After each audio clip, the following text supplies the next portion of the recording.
Radhe Radhe. Hello everyone, let's begin with a new episode.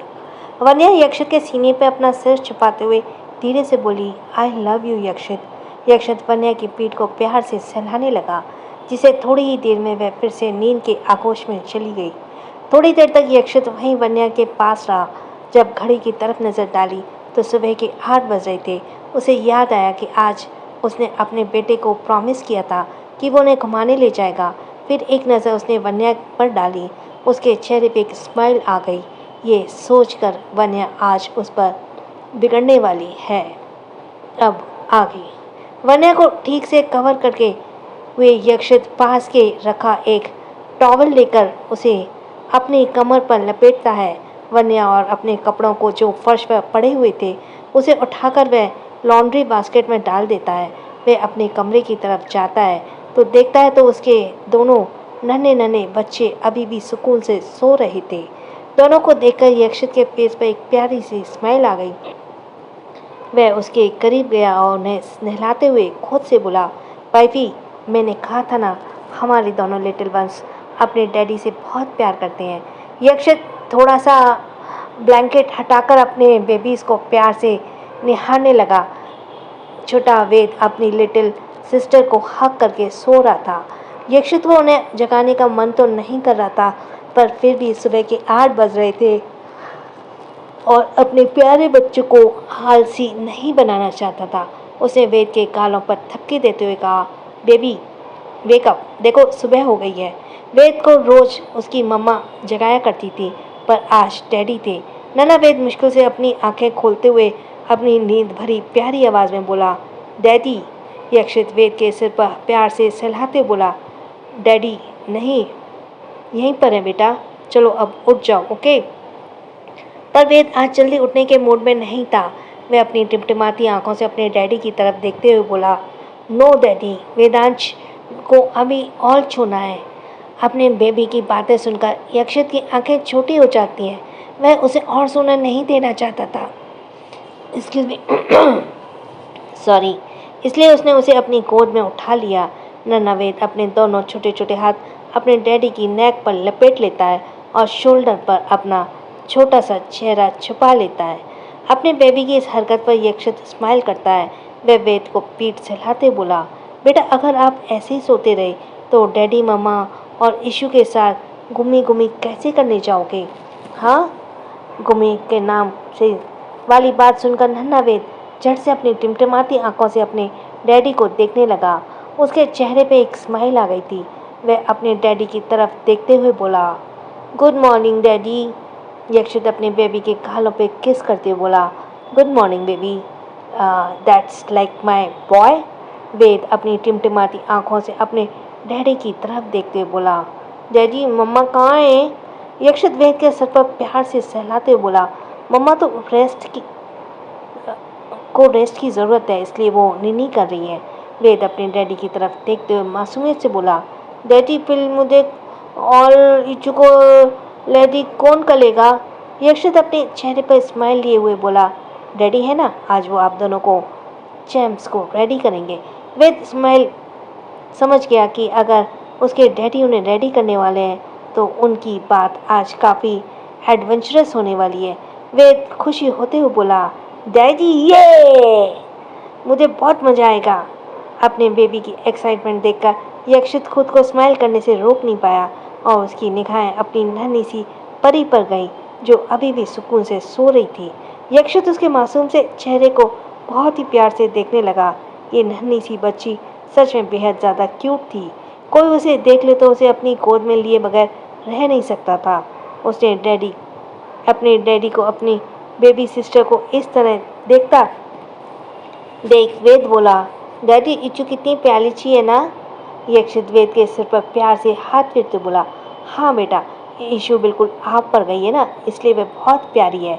चलिए अब आप आपकी प्यारी सी प्रिंसेस को रेडी करते हैं, फिर आपको, ओके। वेद ने एक्साइटेड में हाँ में सिर हिला दिया। फिर कुछ सोचकर वह अपने डैडी को रोकते बोला, पर डैडी अगर आप इच्छू को जगाओगे वह मम्मा को नहीं देखेगी तो रोने लग जाएगी ना। नन्हे वेद की बातों में दम था। नन्ही ईशानी ऐसे कर सकती थी क्योंकि जब भी वह सुबह उठती थी उसे अपनी मम्मा को देखकर उठने की आदत थी। यक्षित सोचने लगा कि वह तो बेबी का डैडी है, अपनी छोटी सी बच्ची को वह संभाल ही सकता है। ये सोचकर वह नन्हे वेद की तरफ देखते बोला, डोंट वरी मेरे बच्चे, मैं आपकी लिटिल प्रिंसेस को संभाल लूंगा। हाँ, वेद ने मासूमी से हाँ में सिर हिला दिया। यक्षित नन्ही ईशानी को थपकी देकर उठाने लगा, डैडी को नन्ही सी परी देखो, सुबह हो गई है, उठ जाओ। नन्ही ईशानी जल्दी से अपनी आंखें खोल देती है। जैसे ही उसने अपने डैडी की बातें सुनी हो, वह अपनी टिमटिमाती आंखों से अपने डैडी को देखने लगी। पर जैसे ही उसे अपनी मम्मा का चेहरा देखकर उठने की आदत थी, वह थोड़ी देर तक तो बड़े ही ध्यान से अपने डैडी को देखती है और फिर अचानक अपने प्यारे से छोटे से मुंह को बनाकर रोने लगती है। वेद और यक्षित दोनों एक दूसरे को देखने लगते हैं।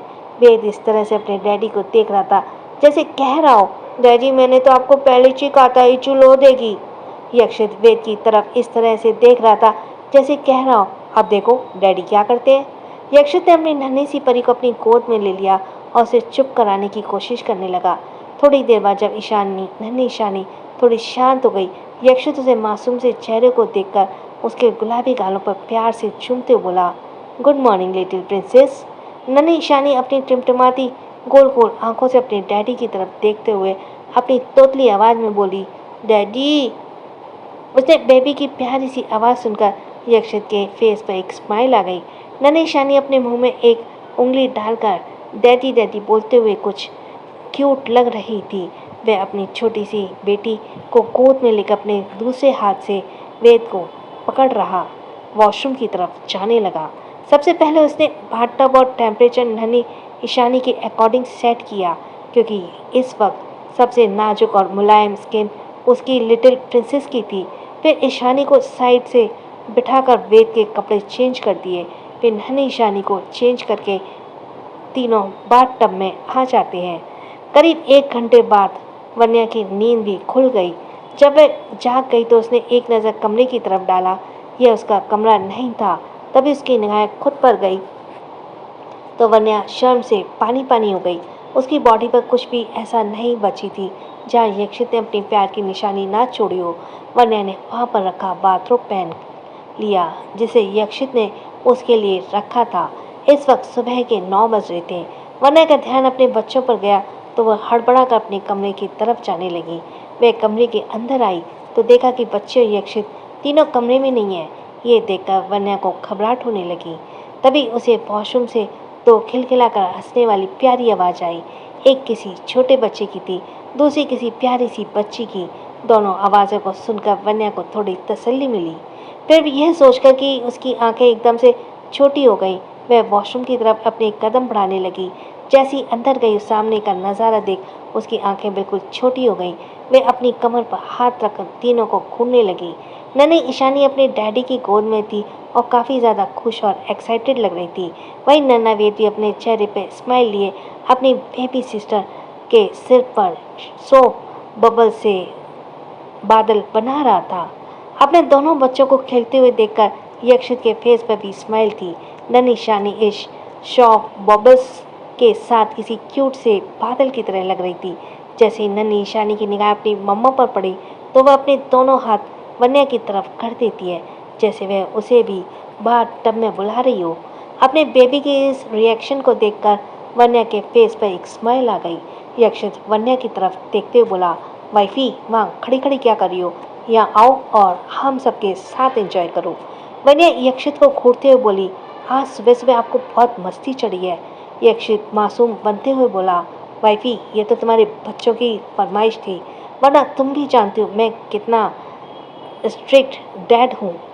वन्या यक्षित की तरफ देखते बोली, हाँ हाँ मुझे पता है आप कितने स्ट्रिक्ट डैड हो। अब तक वन्या बाथटब के करीब आ चुकी थी। नन्हे वेद ने शैतानी सूझी। उसने थोड़ा सा पानी अपने हाथों में लेकर अपने मम्मा के चेहरे पे छिड़क दिया। वेद के ऐसे करने से उसकी मम्मा उसे घूरने लगी।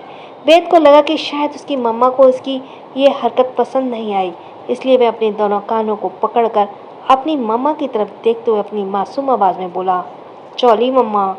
वेद ने जैसे ही कहा वन्या स्माइल करने लगी।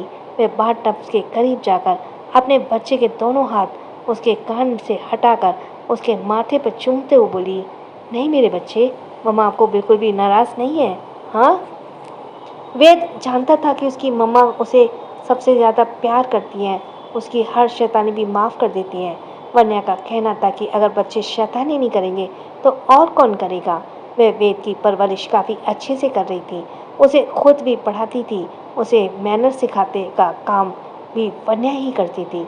ऐसा नहीं था कि यक्षित अपने पिता की जिम्मेदारी से दूर था, वह भी वेद और नन्ही शानी की जिम्मेदारी बहुत अच्छे से संभाल रहा था। बस फ़र्क इतना था कि दोनों बच्चे अपनी मम्मा के पास ज़्यादा टाइम स्पेंड करते थे।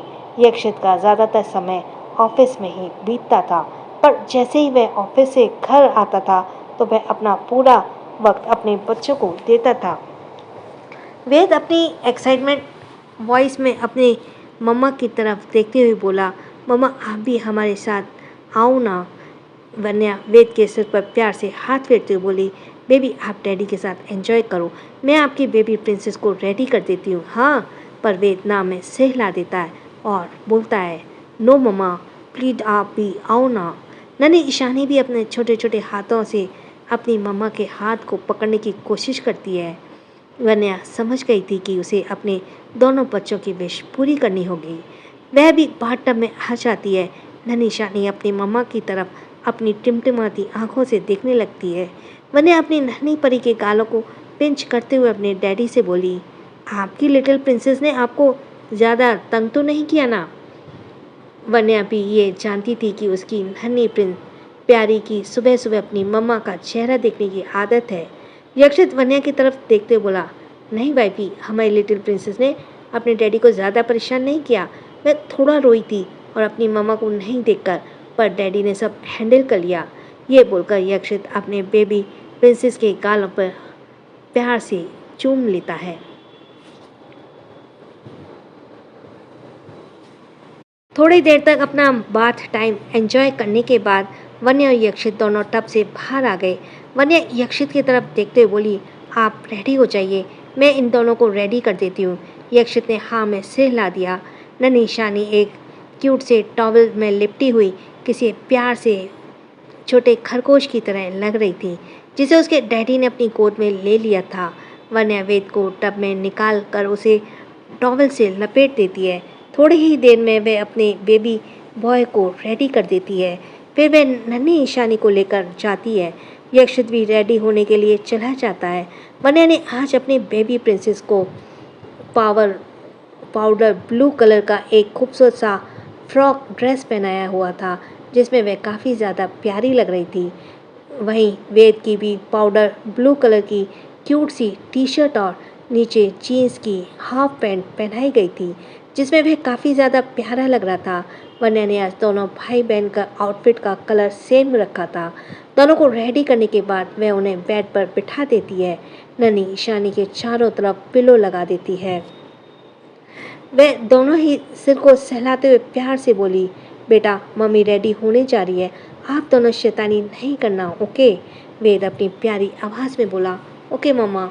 वरना दोनों को गालों पर वन्या को नहीं नज़र नहीं आ रही थी, जैसे ही अपनी ड्रेस थोड़ा सा रिपीट हो रहा है इसी में। वह दोनों के सिर को सहलाते हुए प्यार से बोली, बेटा मम्मा रेडी होने जा रही है, आप दोनों शैतानी नहीं करना। वेद अपनी प्यारी आवाज़ में बोला, ओके मम्मा। वन्या दोनों के गालों पर प्यार से छूती है और क्लोजेट रूम की तरफ जाने लगी। उसे इस बात का कोई अंदाज़ा नहीं था कि यक्षित भी इस वक्त क्लोजेट रूम में मौजूद होगा। वन्या को वह कहीं नज़र नहीं आ रहा था। वह जैसे ही अपनी ड्रेस रिमूव करने वाली थी, तभी उसकी निगाहें यक्षित पर पड़ी, जो कि अपनी कमर पर टॉवेल लपेटे हुए अपनी शरारत भरी निगाहों से उसे देख रहा था। वन्या अपनी ड्रेस ठीक करके उसे ऊपर से नीचे तक देखती है और हैरानी से बोली, आप अब तक रेडी क्यों नहीं हुए? मुझे लगा था आप रेडी हो चुके होंगे। यक्षित ने वन्या के इस सवाल पर कोई जवाब नहीं दिया। वह वन्या की तरफ एकदम कदम बढ़ाते हुए उसके बेहद करीब आ गया और उसकी कमर पर हाथ डालकर उसे अपनी तरफ खींच लेता है। खुद को संभालने के लिए वन्या यक्षित के खुले सीने पर अपने दोनों हाथ रख देती है और अपनी बड़ी बड़ी आंखों से उसे देखने लगती है। वन्या को यूं अपनी तरफ देखता देख यक्षित अपने उसके होठों को अपने अंगूठे से सहलाते हुए बोला, ऐसा क्या देख रही हो वाइफी? लगता है तुम्हें अभी थोड़ी देर पहले वाली एक्साइटमेंट फिर से खेलनी है। हाँ, अगर तुम कहो तो हम एक राउंड। यक्षित की बेशर्मी से भरी बातें सुनकर वन्या उसके सीने पर हल्के से मारते हुए बोली, जस्ट शट अप यक्षित, मैं देख रही हूँ आपको आज कुछ ज़्यादा ही रोमांस का भूत चढ़ा हुआ है। यक्षित वन्या के गाउन में उसके कंधे को सहलाते हुए बोला, जब इतनी खूबसूरत बीवी सामने हो तो कोई भला खुद को कैसे रोके? ये बोलकर वह वन्या के कंधे की तरफ झुका और उसे चूमने लगा, पर वन्या ने उसे रोकते हुए बोली, यक्षित प्लीज़ आप रेडी हो जाइए, हमें देर हो जाएगी, मेरे बच्चों को भूख लगी होगी, इसलिए मुझे भी रेडी होने दीजिए। यक्षित प्यार भरी निगाहों से वन्या को देखते हुए बोला, अपने बच्चों की भूख का ख्याल है, पर बच्चों के डैडी की भूख का क्या? वन्या यक्षित को कहने का मतलब समझ नहीं पाती और ना समझी में बोली, यक्षित मैं बच्चों के साथ आपके लिए भी ब्रेकफास्ट बनाऊंगी ना। यक्षित अपनी शरारत भरी निगाहों से वन्या की तरफ देखते हुए बोला, पर wifey I want to eat you, तुम जानती हो मेरी फेवरेट फूड तो तुम हो। यह बोलते ही वह वन्या को ईयर लोब्स को अपने मुंह में भर उसे आहिस्ते से काट लेता है। यक्षित को इस सिड्यूसिंग हरकत से वन्या सिहर जाती है और उसके कान और गाल लाल हो जाते हैं। वह यक्षित के डिस्ट्रैक्ट करते हुए बोली, छोड़िए मुझे और यहाँ से बाहर चाहिए, मुझे रेडी होना है। पर यक्षित आज जाने के मूड में नहीं लग रहा था। वह वन्या की तरफ देखते हुए बोला, तुम रेडी हो जाओ वाइफी, इसके लिए मुझे यहाँ से बाहर जाने की क्या ज़रूरत है? वन्या एक बार फिर से अपनी बड़ी बड़ी आंखों से यक्षित की तरफ देखने लगी, पर यक्षित की छोटी आंखों से घूरते हुए बोली, क्योंकि मुझे आपके सामने रेडी होने में शर्म आएगी। वन्या की बातें और उसके फेस एक्सप्रेशंस देखकर यक्षित स्माइल करते हुए बोला, वाइफी तुम तो ऐसे बोल रही हो कि मैंने पहले तुम्हें ऐसे देखा नहीं है। यक्षित की इस बात पर वन्या उसे फेवरेट डायलॉग बोलने लगी, दो दो बच्चों के बाप बन गए हैं, कुछ तो शर्म कीजिए, बाहर हमारे दोनों बच्चे हमारे वेट कर रहे हैं, पर यहाँ डैडी उनकी मम्मा के साथ रोमांस करना है। यक्षित वन्या की तरफ देखते हुए बोला, इसलिए तो कह रहा हूँ वाइफी चुपचाप मेरे सामने ही रेडी हो, वरना तुम आज यहाँ से निकल नहीं पाओगी। वन्या के पास कोई ऑप्शन नहीं था, वहीं यक्षित के साथ रेडी होने के अलावा उसने अपना गाउन रिमूव किए। यक्षित उसे ही देख रहा था। वन्या अपने दोनों हाथों से खुद को छिपाने की कोशिश करते हुए बोली, अब ऐसे क्यों घूर रहे हो, चुपचाप मुझे अपना काम करने दीजिए। यक्षित वन्या की तरफ ही आ रहा था। यक्षित की निगाहें वन्या की बॉडी पर बने लव बाइट्स पर थीं, जो अभी थोड़ी ही देर पहले उसी ने ही दी थी। उसकी कमर पर यक्षित के दांत के निशान थे, जो सबसे ज़्यादा गहरे लाल थे। यक्षित ने वहीं पर हाथ रख दिया तो वन्या ने एक दर्द भरी आह निकल गई। यक्षित ने अपने हाथ पीछे ले लिए। वन्या उसे नाराज़गी से देखने लगी। यक्षित नीचे झुककर उस बाइट मार्क्स पर अपने होंठ रखकर उसे आहिस्ते से चूमने लगा। वन्या को राहत मिल रही थी, उसकी जलन गायब हो रही थी।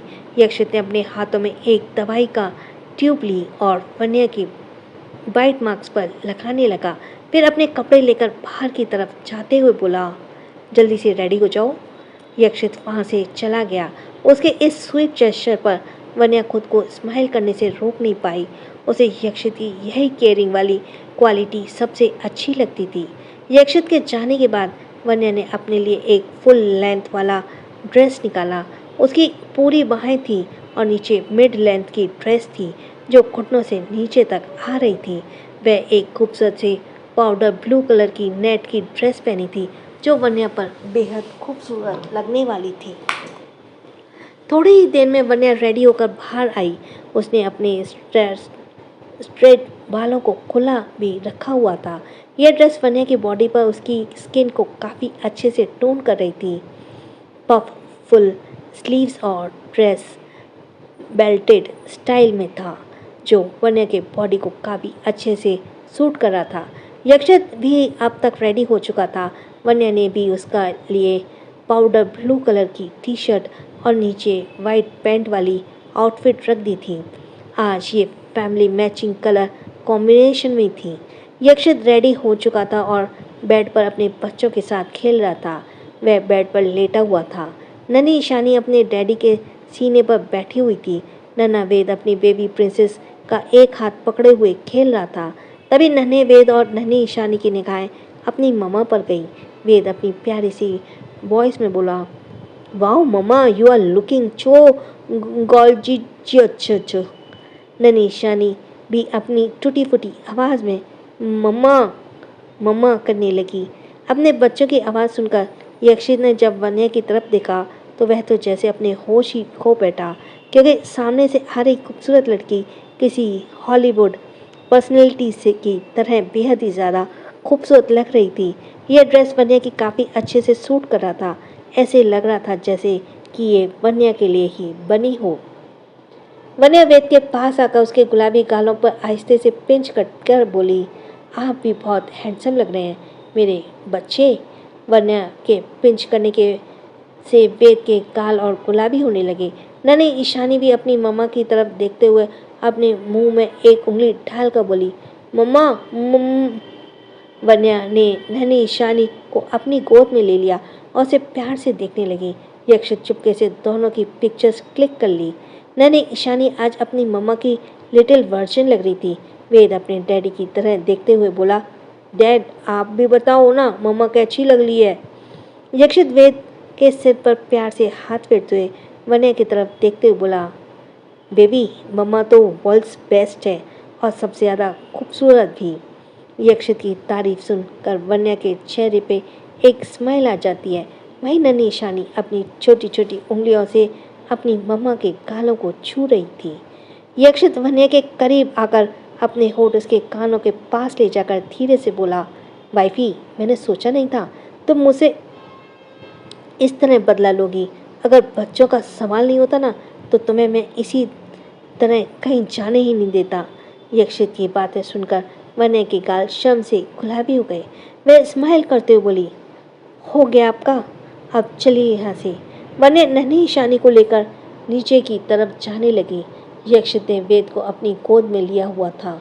चारों तरफ की नीचे की तरफ आ गए। जीविका चारों की तरफ देखने लगी। वह नन्ही ईशानी को अपनी मम्मा की गोद से लेते हुए बोली, वाओ दी, आज यू ब्लू फैमिली कहाँ जाने वाली है। वैसे आप सब इस मैचिंग आउटफिट में बहुत अच्छे लग रहे हैं। वन्या जीविका के गाल पर हाथ रखते हुए उसे थैंक यू बोलती है और फिर किचन की तरफ ब्रेकफास्ट रेडी करने के लिए चली जाती है। जीविका को यक्षित से पता चलता है कि वह आज नन्हे वेद और ईशानी को घुमाने ले जा रहा है। तभी यक्षित की निगाहें युविका पर जाती हैं। उसका चेहरा आज भी कुछ मुरझाया सा लग रहा था। ये देखकर यक्षित की आंखें छोटी हो जाती हैं और वह समझ गया था कि ज़रूर कुछ तो हुआ है। तभी उसकी निगाहें युवान पर गईं, जो कि किचन में आते खाने की खुशबू को सूंघता हुआ हॉल में आ रहा था। वह समझ गया था कि ज़रूर उसकी वन्या भाभी किचन में होंगी, तभी तो इतनी अच्छी खुशबू आ रही होगी। इससे पहले तो वो किचन में एंटर होता, यक्षित उसे रोक लेता है और उसकी तरफ देखते हुए बोला, कल रात पार्टी में क्या हुआ था। उसने भाई की बातें सुनकर युवान को काफ़ी हैरानी हो गई। उसे लग रहा था कि उसका भाई उन बॉडीगार्ड के बारे में पूछ रहा है जिन्हें कल पार्टी हॉल को घेर रखा था। यक्षित अपनी सर्द आवाज़ में बोला, मैंने देखा कल युविका पार्टी से अकेली आई थी और वह खुश भी नहीं लग रही थी। मैंने तुम्हें और शौर्य को उसका ध्यान रखने के लिए कहा था। युवान यक्षित की तरफ देखकर मासूम से बनते हुए बोला, भाई जब तक मुझे पता चला तब तक पार्टी युविका छोड़कर मैंशन के लिए निकल गई थी। युवान की बात सुनकर यक्षित उसकी तरफ देखकर गुस्से से बोला, क्या कहा? तुम्हें इस बात का खबर भी नहीं थी कि युविका पार्टी से निकल गई? अपने भाई को गुस्से में देखकर युवान बोला, भाई आप बेकार में अपने छोटे भाई पर गलत समझ रहे हैं। मेरी नज़र तो युविका पर ही थी, मैं उसे ही ढूंढ रहा था। बाद में उसने मुझे मैसेज ड्रॉप कर दिया कि वो मैंशन के लिए निकल गई है।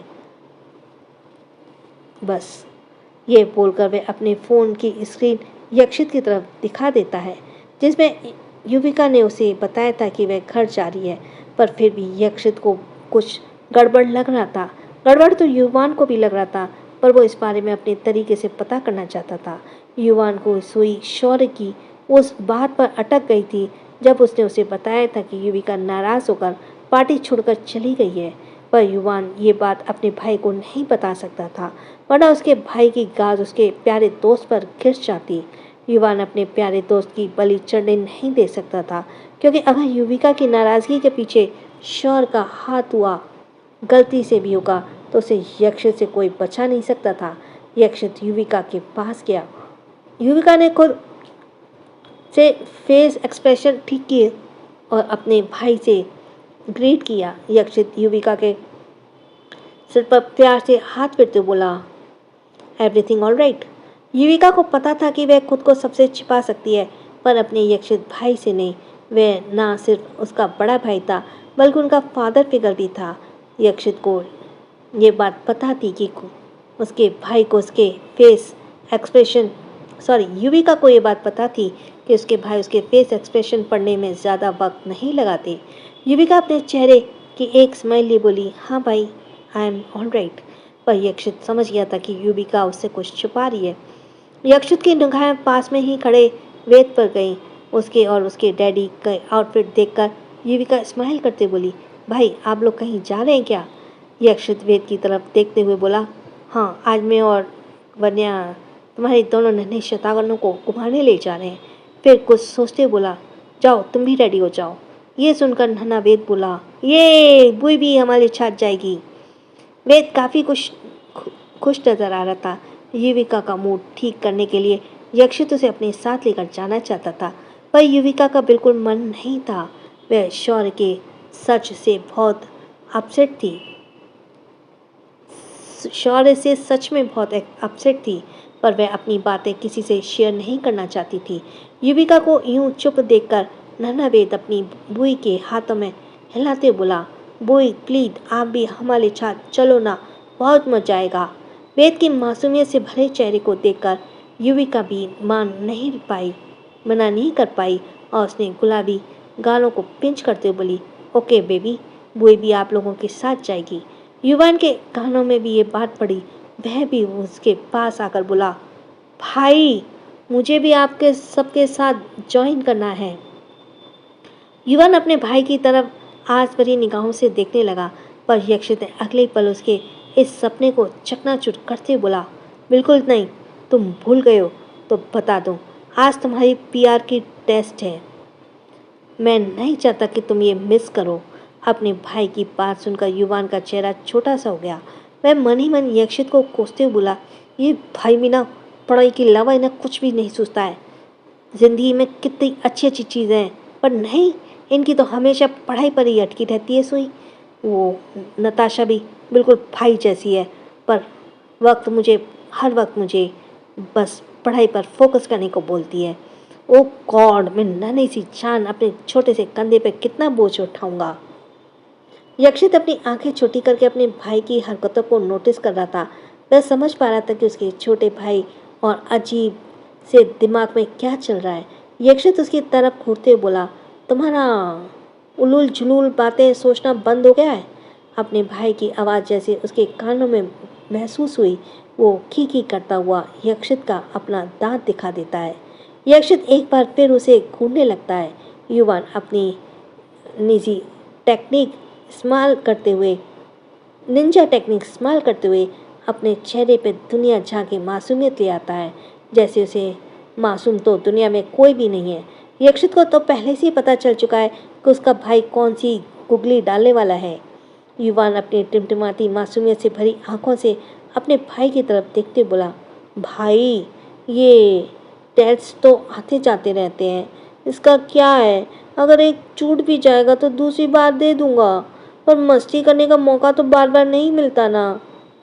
अपने भाई की बातें सुनकर यक्षित हैरानी से उसे देखने लगा। यक्षित को समझ नहीं आता है कि इतनी बड़ी बड़ी ज्ञान की बातें उसके दिमाग में आती कहाँ से हैं। यक्षित उसे अपनी खतरनाक निगाहों से घूरते बोला, हो गई तुम्हारी ज्ञान की भरी उस पूरी बातें? मुझे पता है मिस्टर तनेजा ने तुम्हें उस टेस्ट में बैठने के लिए स्पेशली कहा है। अपने भाई की बातें सुनकर युवान ने अपनी डाली गुगली बेकार जाती हुई नजर आ रही थी। वह मन ही मन अपने प्रोफेसर मिस्टर तनेजा और उनके प्यारे दोस्त शौर्य को कोसने में लगा हुआ था, क्योंकि यह जताना था, वह जानता था कि उसके भाई को ये इन्फॉर्मेशन उन दोनों से ही मिली हो, एक की मेहरबानी से मिली होगी, उनमें से किसी एक की मेहरबानी से मिली होगी। युवान मन ही मन बोला, शौर्य ब्रो, अगर ये बात भाई तेरी वजह से जानते हैं ना, तो तेरी हड्डी पसली एक कर दूंगा। यक्षित से मन करने पर युवान का चेहरा लटक गया। वह धीरे से फुसफुसाते हुए बोला, भाई आप एक छोटे बच्चे पर जुल्म कर रहे हैं। हालांकि युवान ने यह बात काफ़ी धीरे से और फुसफुसाते हुए कही थी, पर यक्षित की कान तेज थी, उसने ये सब सुन लिया था। वह युवान को घूरते हुए बोला, तुम अब छोटे बच्चे नहीं रह गए। वह युविका अपने भाई पर सिचुएशन देखकर मुंह दबाकर हंस रही थी। युवान उसकी हर हरकत पर उसे एक नज़र घूर कर देखता है और फिर वह कह रहा हो, तो मैं बाद में देख लूँगा। युवान इतनी जल्दी हार मानने वालों में से नहीं था। वह अपने भाई की तरफ देखते हुए बोला, भाई आप युवी को अपने साथ लेकर जा रहे हैं, पर मुझसे तो आपने पूछा भी नहीं। मैं सरासर नाइंसाफ़ी है, मैं इतना खुलकर विरोध करूँगा इसका। वहाँ आसिफ जो उनके पास ही खड़ा था, उनकी सारी बातें सुन रहा था। वह युवान की तरफ हैरानी से देखते हुए बोला, तुम बॉस का विरोध क्यों करोगे? आखिर वो सच ही तो कह रहे हैं। मेरी मानो तो तुम्हें टेस्ट में बैठना ही चाहिए। किसे पता है, ऐसे टेस्ट देते देते तुम्हारे चूजे जैसे मार्क्स किसी दिन मुर्गी बन जाए। वही जीविका की नन्ही ईशानी को अपनी गोद में लिए हुए थी। आस्ती की एग्जाम्पल सुनकर उसकी हंसी छूट गई। वह खिलखिलाकर हंस पड़ी। नन्ही ईशानी अपनी टिमटिमाती आंखों से अपनी मासी को देखने लगी, जो हंसते हुए बेहद प्यारी और क्यूट लग रही थी। ये देखकर ईशानी के गुलाबी चेहरे पर भी एक छोटी सी स्माइल आ गई। वह अपने हाथ बढ़ाकर अपनी मासी के गालों को छूने लगी। युविका आस्तिक की तरफ देखते हुए हंसकर बोली, वाओ आस्तिक भाई, आपने एग्जाम्पल भी बिल्कुल आपकी तरह काफ़ी इंटरेस्टिंग होती है। वही युवान आस्तिक को घूरते बोला, हो गया तुम्हारा? एक काम करो, तुम खुद ही टेस्ट देने चले जाओ। आस्तिक बोला, मैं क्यों जाऊँ टेस्ट को? टेस्ट तो तुम्हारा है ना। वैसे भी मुझे कॉलेज कंप्लीट किए हुए सालों बीत गए हैं। युवान तपाक से बोला, हाँ तो अब तुम शादी कर लो, फिर भाई की तरह ही तुम्हारे 2 बच्चे होंगे जो बहुत ही शैतान होंगे, दिन भर तुम्हारा सिर खाएंगे। आस्तिक युवान की तरफ घूरते बोला, तुम क्या मेरा सिर खाते हो? तुम क्या मेरा कम सिर खाते हो जो ये काम करने के लिए मैं अलग से 2 बच्चे पैदा करूं? यक्षित समझ गया कि उसका ये आर्ग्यूमेंट इतनी जल्दी तो खत्म नहीं होगा, इसलिए वह युविका को रेडी होने का इशारा करके डाइनिंग टेबल के पास जाकर एक चेयर पर बैठ गया। थोड़ी ही देर में वन्या ने भी ब्रेकफास्ट रेडी कर दिया। आज उसने लगभग सबकी पसंद के डिशेस बनाए थे। उसने मेड्स को डाइनिंग टेबल पर खाना ले जाने के लिए कहा दिया। वह किचन से बाहर आई तो देखा कि आस्तिक और युवान के बीच कोल्ड वॉर छिड़ी हुई है। वन्या दोनों को इस वॉर में फुल स्टॉप लगाते हुए बोली, आस्तिक युवान, अब बस भी करो, ब्रेकफास्ट रेडी है, चलो अपनी अपनी जगह पर बैठ जाओ, वरना आज दोनों में से किसी को भी मेरे हाथ का खाना खाने को नहीं मिलेगा। दोनों में जैसे ये सुना, वे कूद कर अपनी अपनी चेयर पर बैठ गए। वे सब कुछ बर्दाश्त कर सकते थे, पर अपनी भाभी के हाथों का टेस्टी टेस्टी खाना उनके मुंह तक आने से पहले छिन जाए, ये वो बिल्कुल भी बर्दाश्त नहीं कर सकते थे। अनिल जी और चैतन्य जी भी, जो कि अब तक वहाँ पर नहीं थे, वो भी ब्रेकफास्ट के लिए आ गए थे। दूर से ही उन्हें खाने की आती लुभावनी खुशबू अपनी तरफ खींच रही थी। चैतन्य दादाजी समझ गए थे कि आज तो उन्हें खाने में मज़ा ही आने वाला है। सबने अनिल जी और दादाजी को ग्रीट किया। दादाजी फैमिली के हेड चेयर पर बैठ गए। उनके बगल में अनिल जी बैठे हुए थे। नन्ना वेद अपने बड़े दादू की तरफ देखते हुए अपनी मासूम आवाज़ में बोला, बड़े दादू, मम्मा ने ना आज हम सबके लिए तेजती ब्रेकफास्ट बनाया है। दादाजी अपनी नन्हे पड़पोती की तरफ देखकर स्माइल करते हुए बोले, हाँ बेटा, आपको पता है आपकी मम्मा के हाथों में जादू है। अपने बड़े दादू के मुंह से ये सुनकर नन्हा वेद अपनी टिमटिमाती आंखों से कभी अपने बड़े दादू को देखता है तो कभी अपनी मम्मा को। वह काफ़ी क्यूरियस होकर उन्हें देख रहा था। शायद उसके मन में कोई सवाल आ रहा था। तभी उसके छोटे से दिमाग को कुछ सोचा जिससे उसके प्यारे से चेहरे पर एक स्माइल आ गई। वह अपने बड़े दादू की तरफ देखते हुए बोला, यच बड़े दादू, यू आर लाइट। मम्मा के हाथों में जादू है। जब भी मुझे चोट लग जाती है ना तो मम्मा जैसे ही मुझे छूती है मेरा दर्द गायब हो जाता है। नन्हे वेद ने अपनी मासूमियत में बहुत बड़ी बात कहती थी। सच में एक माँ के स्पर्श में जादू होता है जो अपने बच्चे के लिए एक मलहम का काम करता है। मैंने अपने बच्चे को समझदारी से भरी बातें सुनकर खुद को स्माइल करने से रोक नहीं पाई। वह सबको ब्रेकफास्ट सर्व करने वाली थी। यक्षित को उसका हाथ पकड़कर उसे रोक दिया और उसकी चेयर पर बैठने का इशारा किया। यक्षित के ऑर्डर पर मेड सबको ब्रेकफास्ट सर्व करना स्टार्ट कर देती हैं। युवान जानबूझकर अपनी प्लेट पर ज़्यादा खाना सर्व करवाता है। सब ब्रेकफास्ट करने लगे। खाना हमेशा की तरह बहुत टेस्टी बना हुआ था। सबको अपनी अपनी पसंद का कुछ ना कुछ मिला हुआ था। दादाजी भी बड़े चाव से ब्रेकफास्ट कर रहे थे। उनकी निगाहें तो वन्या के बनाए रसीले गुलाब जामुन पर टिकी हुई थी जो दिखने में ही बेहद लजीज और शानदार लग रहे थे। युवान भी कब से उसी पर नजरें टिकाए हुए था। दादाजी सोच रहे थे कि अगर वो जल्दी से अपनी प्लेट में लेते नहीं हैं तो उसका भुक्कड़ पोता 5 मिनट में सारे गुलाब जामुन साफ कर सकता था। वन्या ने नोटिस कर लिया था। दादाजी अपनी ललचाई आंखों से गुलाब जामुन को देख रहे थे।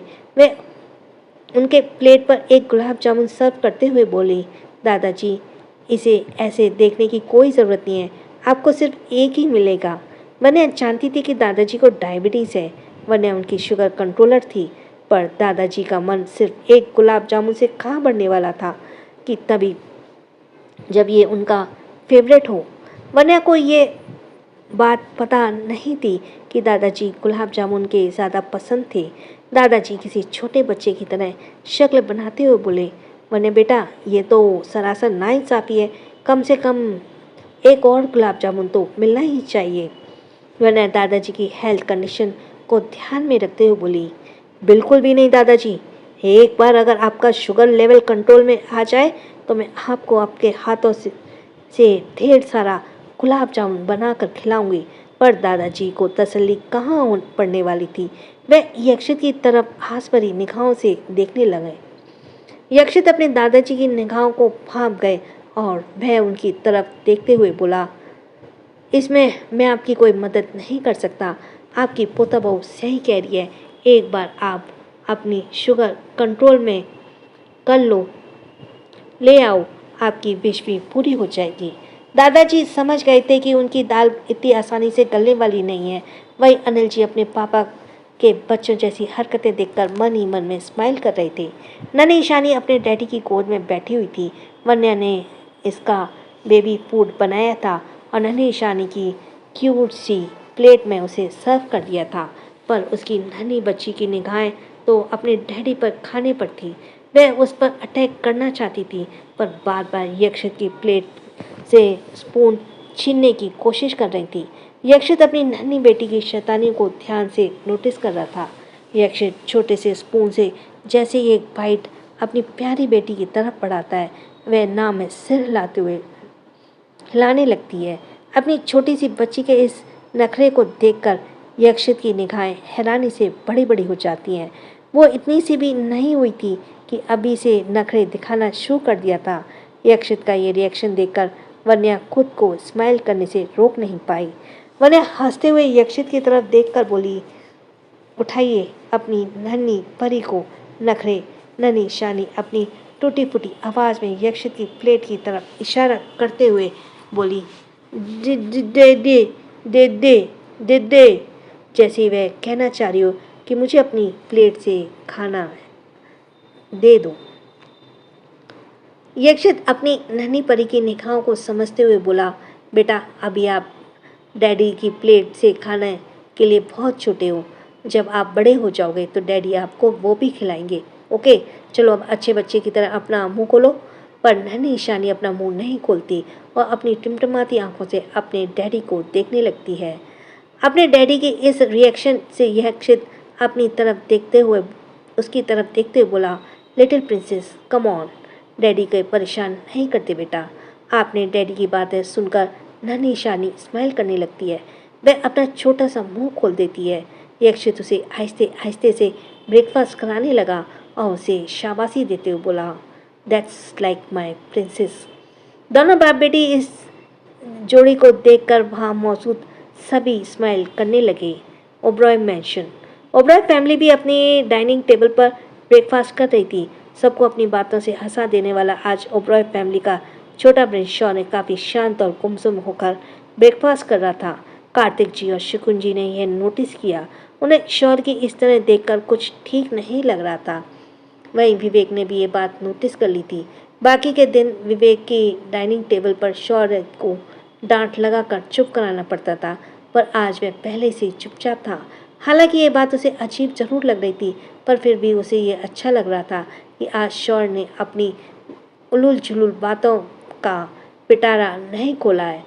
पर फिर भी एक केयरिंग ब्रदर होने की वजह से उसे शौर्य को लेकर फिक्र हो रही थी। शौर्य को कहीं खोया हुआ देखकर शकुन जी बोली, शौर्य बच्चा क्या हुआ? मैं देख रही हूँ आज तुम्हारा ध्यान खाने पर नहीं है, जबकि आज मैंने पूरा ब्रेकफास्ट तुम्हारी पसंद का बनाया है। तुम ठीक तो हो ना बेटा? अपनी मॉम की बातें सुनकर शौर्य का ध्यान टूट वह उनकी तरफ देखते हुए बोला, कुछ नहीं मम्मा, मैं ठीक हूँ। मुझे आज कॉलेज के लिए जल्दी निकलना है, मैं जा रहा हूँ। ये बोलकर वह अपनी प्लेट की आधी ब्रेकफास्ट छोड़कर वहाँ से उठकर जाने लगा। शकुन जी उसे रोक पाती, उससे पहले ही वह वहाँ से निकल चुका था। शकुन जी उसकी तरफ देखते हुए बोली, उस लड़के को क्या हो गया है? शौर्य जल्दी से अपनी कार निकालकर कॉलेज के लिए निकल गया। वहाँ पहुँचकर वह युविका के मनाने का उपाय सोचने वाला था, पर बेचारे को ये नहीं पता था युविका आज कॉलेज नहीं आएगी। जब भी वह किसी प्रॉब्लम में पड़ जाता था तो उसका दोस्त युवान उसके लिए हमेशा हाजिर रहता था, पर इस बार सिचुएशन बहुत अलग थी। वह एक ऐसी प्रॉब्लम से गुजर रहा था जिसके बारे में वह युवान को बिल्कुल नहीं बता सकता था, वरना युवान उसे बुरी तरह पीट सकता था। शायद वह ये मैटर यक्षित तक पहुंचने से पहले ही क्लोज कर ले। यक्षित चाहकर भी उसे इस बारे में बता नहीं पा रहा था। यक्षित तक पहुंचने से पहले ही क्लोज कर ले। शौर्य चाहकर भी इसे बारे में बात नहीं कर पा रहा था। शौर्य ने ठान लिया था चाहे कुछ भी हो जाए, आज वह युविका को मनाकर ही रहेगा। यक्षित, वन्या और युविका तीनों दोनों नन्हे बच्चों को लेकर कार में बैठ चुके थे। युवान किसी छोटे बच्चे की तरह उन्हें जाते हुए देख रहा था, पर वह चाहकर भी कुछ नहीं कर सकता था। अगर आज उसकी टेस्ट नहीं होती तो वह उसका पीछा करते करते उनके पास पहुंच जाता, पर उसके भाई ने अपना फरमान सुना दिया था, इसलिए उसे टेस्ट को देना ही था। युवान भी कार में बैठे कर कॉलेज के लिए निकल गया। शौर्य कब का कॉलेज पहुंच चुका था और वह कुछ सोचने में लगा था। तभी उसे युवान की कार आती दिखी। उसने ठान लिया कि वह आज युविका को मनाकर ही दम लेगा, पर जब भी वह इस किस के बारे में सोचता उसका माइंड ब्लैंक आउट हो जाता, क्योंकि उसे सच में नहीं पता था कि उसने युविका को किस क्यों की, वो भी बिल्कुल किसी पोजेसिव बॉयफ्रेंड की तरह। जबकि युविका और शौर्य का रिश्ता ऐसा भी नहीं था कि वह उसे सीधे किस ही कर ले। दोनों काफ़ी अच्छे दोस्त थे, उससे ज़्यादा और कोई रिश्ता नहीं था। युवान की कार देखते कर शौर्य को लगा कि अब युविका अपनी क्लास की तरफ जाने ही वाली होगी। सबसे पहले तो उसे उसका फेशियल एक्सप्रेशन ही नोटिस करना था, ये जानने के लिए कि उसका गुस्सा और नाराज़गी कुछ कम हुआ या अभी भी वैसे का वैसा है।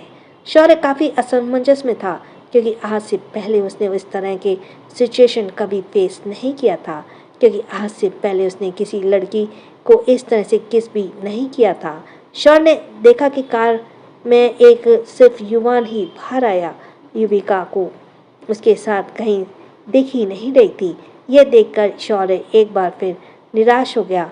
वह युवान के पास गया और दोनों एक दूसरे के हाथ हेलो हाय करके, शौर्य की निगाहें तो कब की युविका को ढूंढ रही थी, पर वह डायरेक्टली युवान से पूछ भी नहीं सकता था। थोड़ी देर तक इधर उधर की बातें करने के बाद शौर्य ने आखिर पूछ ही लिया, ब्रो आज युविका नहीं आई? युवान शौर्य की तरफ देखते हुए बोला, हाँ वो भाई भाभी और बच्चों के साथ घूमने चली गई है। शौर्य ने जैसे ही ये सुना उसका मुंह ही लटक गया। उसके चेहरे पर मायूसी साफ साफ नजर आ रही थी। युवान ने भी नोटिस कर लिया था और अपनी शक भरी निगाहों से उसे देख रहा था। युवान को अपनी तरफ यूं देखता देख शौर्य बोला, क्या हुआ, तू मुझे ऐसे क्यों देख रहा है? युवान शौर्य की तरफ देखते हुए बोला, आज युविका के कॉलेज नहीं आने पर तू इतना मायूस क्यों लग रहा है? युवान की हालत सुनकर शौर्य हड़बड़ा गया। उसका सवाल सुनकर और ऐसे फील हुआ कि अब उसकी सच्चाई बाहर आ जाएगी, पर उसने अपनी हड़बड़ाहट को कंट्रोल कर लिया और बोला, मैं तो बस ऐसे ही पूछ रहा था तुझसे। युवान अपनी कमर पर हाथ रखकर उसकी तरफ देखते हुए बोला, अच्छा ये बता, तुझे कैसे पता चला कि युविका नाराज होकर पार्टी से जा रही है? शौर्य की कभी लगा नहीं था कि युवान उससे इस तरह इंट्रोगेशन करेगा। युवान शायद ये सवाल नहीं भी करता तो उसके भाई से पता चलता कि घर आते हुए युविका बहुत सैड लग रही थी। इसलिए युवान को लग रहा था कि पार्टी में कुछ तो हुआ है जिसकी वजह से युविका के दिल को ठेस पहुंची होगी। युवान को डाउट था कि शौर्य इस बारे में जानता है। शौर्य अपना बचाव करते हुए बोला, क्योंकि मैंने उसे मायूसी से भरे चेहरे के साथ पार्टी छोड़कर जाते हुए देखा था, इसलिए मुझे लगा शायद वह किसी से नाराज होकर पार्टी छोड़कर जा रही है। शौर्य को झूठ बोलते हुए अच्छा तो नहीं लग रहा था, पर इसके अलावा और वह कुछ कर भी नहीं सकता था। शौर्य मन ही मन बोला, कभी सोचा नहीं था कि तुझसे इस तरह से झूठ बोलना पड़ेगा, पर मैं मजबूर हूँ। अगर सच बता दिया तो सबसे पहले तू मुझे पीटेगा, उसके बाद मेरी पूरी बात सुनेगा। युवान शौर्य की तरफ देखते हुए बोला, तुझे पता है भाई मुझसे क्वेश्चन कर रहे थे कि युविका पार्टी से अकेली क्यों आई। मुझे क्या पता ही नहीं था कि तो मैं क्या बताता, कुछ नहीं पता था मुझे। जैसे ही यक्षित भाई का जिक्र किया, शौर्य का तो जैसे गला ही सूखने लगा। वह मन ही मन बोला, ओ गॉड, क्या युविका ने यक्षित भाई को कल की कहानी बयां कर दी होगी? अगर ऐसा हुआ तो यक्षित भाई मुझे कच्चा चबा जाएंगे। शौर्य को खुद से बात करता देख युवान उसे टोकते हुए बोला, क्या हुआ, अब किसे बात करने लग गया? शौर्य अपने सवालों से बहुत बाहर आते हुए बोला, कुछ भी नहीं यार, यक्षित भाई और क्या क्या पूछ रहे थे? युवान बोला, ज़्यादा कुछ नहीं, युविका के अकेले घर आने की वजह पूछ रहे थे। कह रहे थे कि हम दोनों उस वक्त कहाँ थे। मैंने कह दिया कि युविका की तबीयत खराब हो गई थी, इसलिए वह पार्टी से जल्दी निकल गई। फिर उन्होंने कुछ भी नहीं कहा। शौर्य जानता था कि यक्षित भाई किसी भी इंसान के चेहरे के एक्सप्रेशन पढ़कर ये बता सकते हैं कि वो क्या सोच रहा है। पार्टी से निकलते वक्त जिस तरह से युविका के फेस एक्सप्रेशन थे, ऐसे में उन्हें युविका को लेकर पक्का डाउट हुआ होगा। ये सोचकर तो जैसे शौर्य की धड़कनें तेज हो गई। उसने युवान से झूठ तो बोल दिया था, पर बात जब यक्षित पर पहुंचने वाली थी तो उसका ये झूठ काम नहीं आने वाला था। नताशा को भी जब तक पता चल चुका था कि युविका आज कॉलेज नहीं आई है, वरना अब तक तो वो उसे देख ही जाती। उसे भी ये सोचकर काफ़ी अटपटा सा लग रहा था कि कल युविका अचानक ही पार्टी छोड़कर क्यों चली गई, जबकि नताशा तो पार्टी के बारे में सोच ही नहीं रही थी। वह युविका के इंसिस्ट करने पर गई थी और वह खुद ही पार्टी से चली गई थी। पता नहीं क्यों, पर नताशा को लग रहा था कि कल रात पार्टी में कुछ तो ऐसा हुआ जिसकी वजह से युविका पार्टी छोड़कर चली गई। नताशा खड़ी खड़ी कुछ सोच रही थी। युवान की निगाहें उस पर पड़ी। नताशा ने सोचा कि एक बार उसे युवान और शौर्य के इस बारे में पूछ लेना चाहिए कि आज वो कॉलेज क्यों नहीं आई।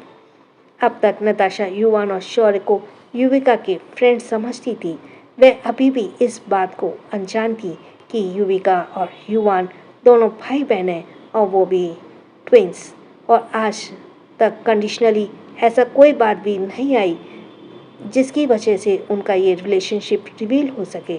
नताशा शौर्य और युवान की तरफ देखते हुए बोली, क्या तुम्हें पता है आज युविका कॉलेज क्यों नहीं आई? शौर्य जो कि थोड़ा परेशान था, उसने कहा, हाँ वो अपनी फैमिली के साथ वैकेशन पर गई है। शौर्य को देखकर नताशा को कुछ याद आया। उसने पार्टी में युविका और शौर्य को साथ में कहीं जाते देखा था। उसके बाद से युविका के चेहरे की नाराजगी की एक झलक उसे दिखी थी। फिर तो वह किसी को बताए बिना ही पार्टी से चली गई थी। नताशा को शक हो रहा था कि युविका की नाराजगी के पीछे शौर्य तो नहीं। नताशा अपनी शार्प निगाहों से शौर्य की तरफ देखते हुए अपने मन में बोली, कहीं युविका की पार्टी छोड़ने के जाने के पीछे शौर्य के हाथ तो नहीं था। जैसे ये युवान दिन भर मेरा दिमाग खाता रहता है, उसी तरह कहीं इस शौर्य ने तो भी मेरे दोस्त को परेशान नहीं किया होगा। ये सोचते हुए नताशा खुद से सवाल करने लगी। नताशा ने अपनी तरफ यूं पारखी नजरों से देखता देख शौर्य खुद से ही बोला, ये नताशा मुझे ऐसी क्यों देख रही है? कहीं से शक तो नहीं हो गया है कि मैं ही वो महान आत्मा हूँ जिसने अपनी फ्रेंड को नाराज़ कर दिया है, इसकी फ्रेंड को नाराज़ कर दिया है, और हो ना हो यह कुछ ऐसा ही सोच रही है। नताशा को अपने दोस्त को यूं घूरता देख युवान को बिल्कुल अच्छा नहीं लग रहा था। उसे जेलेसी फील हो रही थी और ये इमोशन युवान पहली बार फील कर रहा था। वह नताशा के पास जाकर धीरे से फुसफुसाते हुए बोला, तुम मेरे दोस्त को ऐसे क्यों घूर रही हो? क्या देख रही हो इसमें? क्या वो तुम्हें मुझसे ज़्यादा हैंडसम लग रहा है? युवान की बातें सुनकर नताशा उसे अजीब निगाहों से ऐसे घूर कर देखती है जैसे किसी पागल को देख रही हो। वह युवान के सवालों का सीधा जवाब न देते हुए बोली, तुम इन सब के अलावा और कुछ नहीं सोच सकते हो क्या? युवान नताशा की तरफ देखते हुए बोला, देखो ये मेरा सवाल का जवाब नहीं हुआ। युवान राय सिंघानिया को ये बिल्कुल भी पसंद नहीं कि कोई उसके सवाल को इग्नोर करे। चलो अब सीधे सीधे बताओ कि तुम मेरे दोस्त को क्यों देख रही थी? युवान की बातें सुनकर नताशा ने अपना सिर पीट के मन कर रहा था। ये लड़का अक्सर अपनी बातों से उसे सिर में दर्द कर देता है। नताशा ने एक नज़र युवान को घूरा और धीरे से बोली, वो इसलिए क्योंकि मुझे लगता है कि मेरी फ्रेंड युविका के कल पार्टी छोड़कर जाने में तुम्हारे इस दोस्त शौर्य का हाथ है। I am not sure but मुझे ऐसा लग रहा है। ये डाउट तो युवान को भी था, पर अब तक उसे इस बारे में कुछ भी सोचा नहीं था। फिर क्या था कि वह अपनी शक भरी निगाहों से शौर्य को देखने लगा। नताशा ने भी युवान को ध्यान से नोटिस किया और धीरे से फुसफुसाते बोली, अब क्या हुआ? तुम अपने दोस्त को यूं आंखें निकाल कर क्यों देख रहे हो? क्या अब तुम्हें वो खुद से ज़्यादा हैंडसम लग रहा है? युवान नताशा की तरफ देखते हुए फुसफुसाते हुए बोला, मैं शौर्य से ज़्यादा हैंडसम हूँ। वो तो मैं उसे इसलिए देख रहा हूँ क्योंकि मुझे भी यही लग रहा है जो तुम्हें लग रहा है। दूसरी तरफ बेचारा शौर्य युवान और नताशा को अपनी तरफ यूं घिरते हुए देख कंफ्यूज में था। दूसरी तरफ यक्षित की कार एक रिसोर्ट में सामने जाकर रुकी। वॉचमैन ने मेन गेट खोला और कार अंदर चली गई। ये रिसोर्ट काफ़ी ज़्यादा खूबसूरत और ग्रीनरी से भरा पूरा था। वह यक्षित का प्राइवेट रिसोर्ट था। वह काफ़ी वक्त पहले नन्हे वेद और यहाँ वेद को घुमाने के लिए लेकर आया था। उस वक्त वेद बहुत छोटा सा 2 साल का था और आज वह 4.5 साल का हो गया था। आज काफ़ी वक्त बाद नन्हा वेद इस प्लेस को मैं आ रहा था। यक्षित भी आज काफ़ी लंबे वक्त के बाद यहाँ आ रहा था। वहीं वन्या युविका और नन्ही ईशानी के लिए ये फर्स्ट एक्सपीरियंस होने वाला था। कार अंदर आकर पार्किंग लॉट में पार्क हो गई। वेद वहाँ पर मस्ती करने के लिए काफ़ी ज़्यादा एक्साइटेड था। यक्षित और वन्या कार से बाहर आ गए। फिर उसने नन्हे नन्हे बच्चों को कार से उतारते लगी। युविका ने चारों तरफ नज़र दौड़ाई। उसे भी ये रिजॉर्ट काफ़ी ज़्यादा सुंदर और खूबसूरत लगा। इसे बहुत ही अच्छे से मेंटेन करके रखा गया था। यहाँ की ग्रीनरी और बाकी सारी चीज़ें तो वेल डेकोरेटेड थी। काफ़ी खूबसूरत खूबसूरत फ्लावर्स और फ्रूट्स के प्लांट्स लगे हुए थे। वन्या के चेहरे पर ये भी बहुत खूबसूरती को देखकर चमक आ गई थी। वन्या को ध्यान रिसोर्ट के बड़े बड़े गार्डन के बीचों बीच बने फुव्वारे पर चली गई, जहाँ पर खूबसूरत सी एंटीक मूर्ति अपने हाथों में मटका लिए हुए थी और उसमें से पानी गिर रहा था। वन्या ने ऐसी एंटीक और खूबसूरत स्टैचूज टीवी पर ही देखी थी। वन्या चारों तरफ एक नज़र डालते बोली, वाओ यक्षित, ये रिजॉर्ट तो बहुत ही ज़्यादा खूबसूरत है, पर यहाँ पर हमारे अलावा और कोई दिखाई क्यों नहीं दे रहा? ये युविका ने माइंड में भी यही सवाल आ रहे थे। वह भी अपने भाई की तरफ देख रही थी। यक्षित स्माइल करते बोला, क्योंकि ये हमारा प्राइवेट रिसॉर्ट है वाइफी। यक्षित की बातें सुनकर वन्या की आंखें बड़ी बड़ी हो गई।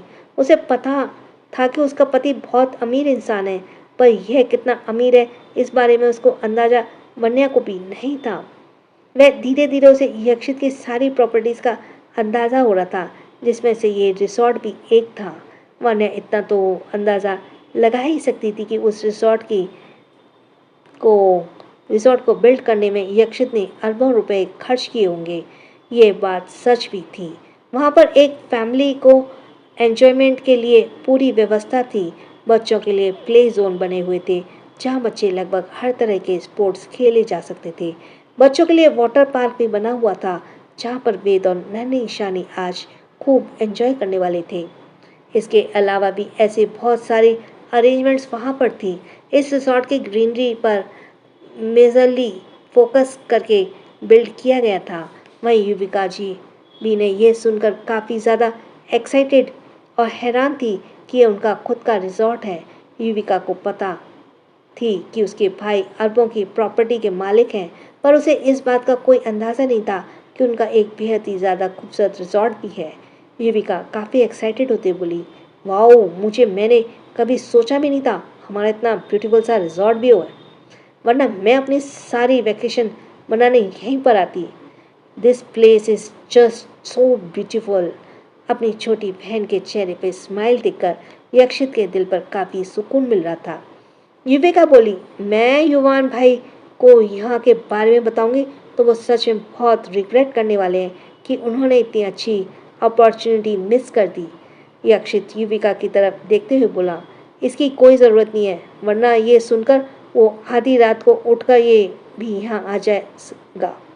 यक्षित की बातें सुनकर वन्या और युविका दोनों खिलखिलाकर हंसने लगी।